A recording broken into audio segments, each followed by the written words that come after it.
Welcome to McPlum, simple solutions served daily. You'll start by preparing both devices so transfers work.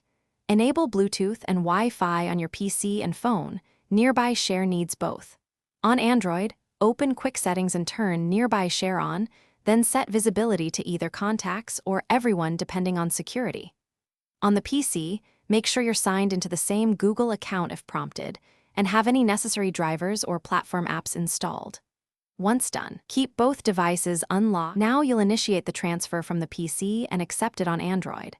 Right-click the file or open the Share pane and choose Nearby Share. The system will search for nearby devices. When your phone appears, select it and start sending. On Android, a prompt appears. Tap Accept and choose a save location if shown. For large files, the service may switch to Wi-Fi Direct for speed.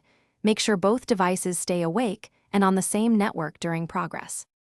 Finish by verifying the file opened correctly on your phone and close any temporary prompts. If something goes wrong, first toggle Bluetooth and Wi-Fi, then restart Nearby Share on both devices.